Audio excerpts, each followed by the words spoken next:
As far as the Brics countries are concerned, they're in a very difficult position because America is extremely powerful. They owe money in dollars where they owe money, or currency rather, and consequently they don't want to upset their bankers.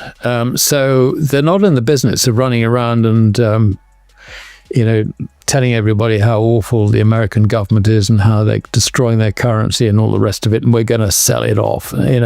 No, they would rather keep quiet at things. Now, a very good example of this is India. India does a huge amount of trade with the West, and it's not in its interest to rock the boat on currencies at all. And it's only recently, actually, that India has sort of decided to start protecting herself by accumulating gold reserves. And, they haven't finished doing that. I mean, it's quite clear to me that they need to get their reserve position up even further. In today's news recap, gold nearing $3,000 becomes top performing asset in 2025. Gold prices are printing new highs in 2025 and are among the top performing assets in the commodity markets. The gold index shows the precious metal trading at a day's high of $2,948 in the charts. It is now on track to hit the $3,000 mark and hit a new all-time high. The glittery metal has surged 12.15% year to date, generating remarkable returns to investors in 2025. The U.S. stock market crash has led institutional investors to take an entry position in gold to protect their wealth. The metal has always been seen as a safe haven against market turmoil in times of economic uncertainties. Dow Jones is down for 4 consecutive days, sparking fears of a bigger crash in the markets. Therefore, gold prices are gaining from the market tensions, making it reach new highs in the indices. Apart from institutional funds, central banks of developing countries and retail investors are heavily accumulating the metal. This adds to the positive price run as the buying pressure is only increasing this year. Gold has not seen a decline in buying pressure since February 2022 after Russia invaded Ukraine. The price has been on a steady rise since then and printed 28% gains in 2024 alone.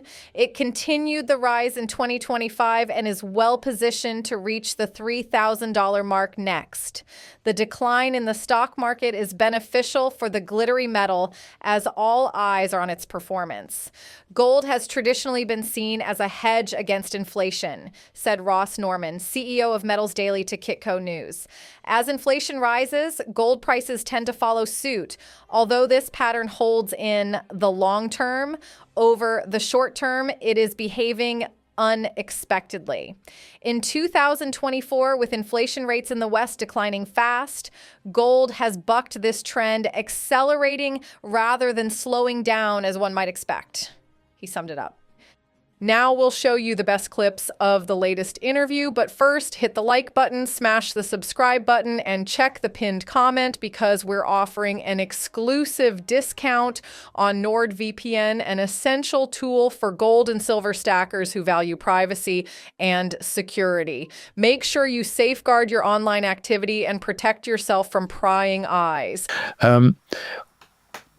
The reason I think that India's got left behind is that it's gone through a period of Keynesianism informed by us because we've been responsible for the appointment of governors of the Reserve Bank of India.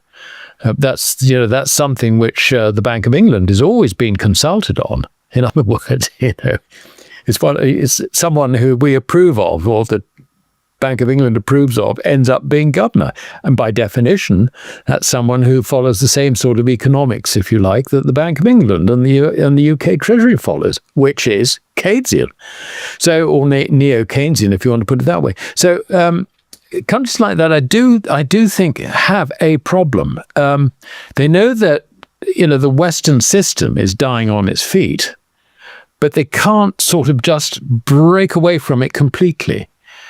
I think that this, if you like, feeds into the problem that China has, because there is absolutely no doubt that China has accumulated huge amounts of gold off balance sheet.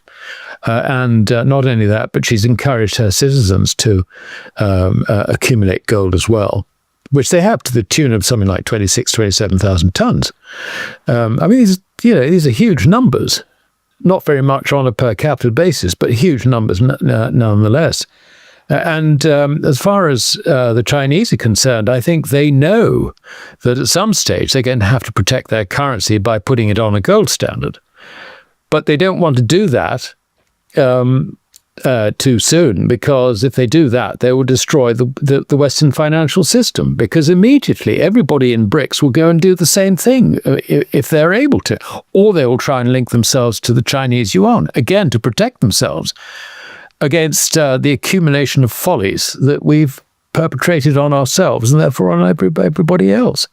So the situation, I think, is actually quite delicate. And this is one of the reasons why I think the timing, if you like, of the collapse of the currencies could be a bit closer than we think, rather than a long drawn out procedure. I mean, we've seen the purchasing power of our currencies decline over huge amounts over long periods of time. I mean, I would say if you look at the relationship between the pound and the sovereign, I mean, originally £1 was one sovereign, and you could exchange a paper pound for one gold sovereign. There are now 550 paper pounds for one sovereign. Now, that is a huge, great loss of purchasing power for the sovereign, for the pound. And other nations, have had exactly the same experience. I mean, if you look at the way in which the purchasing power of the dollar has gone down since it was 35 to the ounce, it's now close to 3,000. You've got, the yen has gone way down. The euro and its previous constituents has gone way down as well. I think that's around about 1% of where it was. So, these losses are now likely to accelerate from here, which I think is really quite catastrophic. In today's news recap, silver price forecast. Silver sees upside above $33.40 on soft U.S. PPI and CPI Trump tariff fears. Silver price trades close to near the monthly high of $33.40 in North American trading hours on Thursday. The white metal strengthens as cooling United States consumer and producer inflationary pressures pave the way for the Federal Reserve, Fed, to cut interest rates in the June policy meeting. The U.S. Producer Price Index report showed that the headline and core producer inflation decelerated at a faster than expected pace to 3.2% and 3.4%, respectively, in 12 months to February. Month-on-month headline PPI remained flat while the core figure deflated by 0.1%. On Wednesday, the U.S. headline and core consumer price index rose by 2.8% and 3.1%, respectively, in February, slower than their estimates and their prior releases. Last week, Fed Chair Jerome Powell stated that the restrictive monetary policy stance won't long last if the labor market unexpectedly weakens or inflation falls more than expected. The scenario of lower interest rates by the Fed bodes well for non-yielding assets such as silver. On the global front, escalating economic risks due to U.S. President Donald Trump's tariff agenda have also improved the safe haven demand of the silver price. On Wednesday, Trump confirmed that he will respond to counter tariffs from the European Union. Such a scenario would result in the EU-US trade war, which will diminish the risk appetite of investors significantly.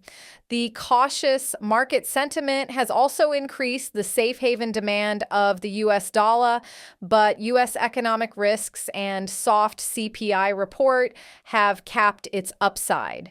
The U.S. dollar index, which tracks the greenback's value against six major currencies rises to near 103.80 from its 4-month low of 103.20, which it posted on Tuesday. Now we'll show you the best clips of the latest interview. Don't forget to like, subscribe, and turn on notifications so you do not miss out our daily recaps, and check goldsilverstacks.com to get your Stacker's Handbook, the ultimate guide to stack gold and silver, packed with strategies to trade the gold-silver ratio and get more ounces and build wealth over time, so you don't have to rely on market commentators to make your investment decisions. Enjoy the episode. On the audience, where I've been invited into a central bank, I don't actually say get the hell out of credit, which is what I would basically say to an audience, if you like, of investors, of individuals. But really, I mean, the answer really is that if you agree with me that it looks like credit is going to decline in its terms of its purchasing power at an accelerated rate, which, if you like, conventionally we would say inflation is going to pick up again, then you really want to get into something which is stable. And of course, money, in terms of its purchasing power, by which I mean gold, has been stable over millennia and will continue to be so. I think gold at the moment is beginning to discount some of the future collapse of the purchasing power of currencies. But you would expect that at a time like this. And this is certainly reflected in the fact that gold is leading by quite a margin the rise in commodities, and particularly metals. So if you look at, copper has begun to move higher, for example. But if you look at many other commodities, the sort of commodity complex is only just sort of beginning to turn round and is beginning to look sort of interesting in investment terms, as it were.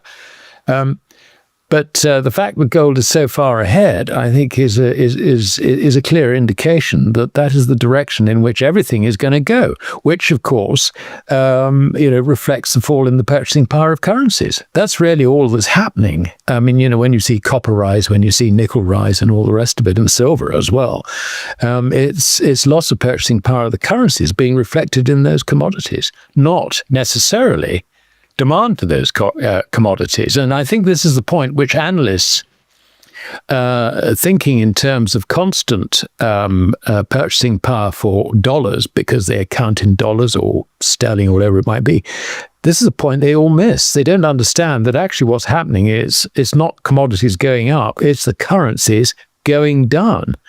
And that's going to be the major driver, I think, for commodity values in the coming years. But it's quite hard to separate out the two, I think. I have no doubt that, in America, there is this sort of view. It's a very sort of domestic view that the dollar is, that's what we account in.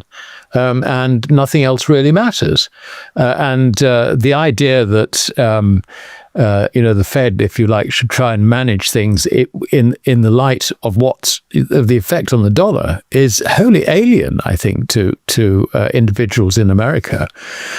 They don't understand, I'm sure this is right, they don't understand the dynamics that drive the dollar against other currencies, except to the extent that so long as the dollar is the numero uno of currencies, then what are we going to worry about? So I think it's quite simple. As far as the Brics countries are concerned, they're in a very difficult position because America is extremely powerful. They owe money in dollars where they owe money, or currency rather, and consequently they don't want to upset their bankers. So they're not in the business of running around and telling everybody how awful the American government is and how they're destroying their currency and all the rest of it, and we're going to sell it off. No, they would rather keep quiet at things. Now, a very good example of this is India. India does a huge amount of trade with the West, and it's not in its interest to rock the boat on currencies at all.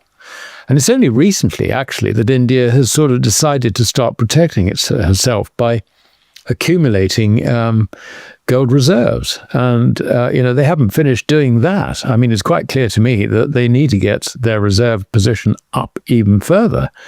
And that's Alasdair Macleod's take on the evolving role of gold and the Brics nation's ambitious plans to challenge the global financial order.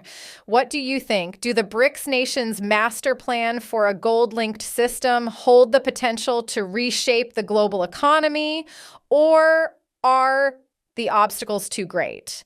Let us know your thoughts in the comments below, and don't forget to like and subscribe for more daily recaps. Now watch this video right here because it's a perfect fit for you. I'll see you on the other side.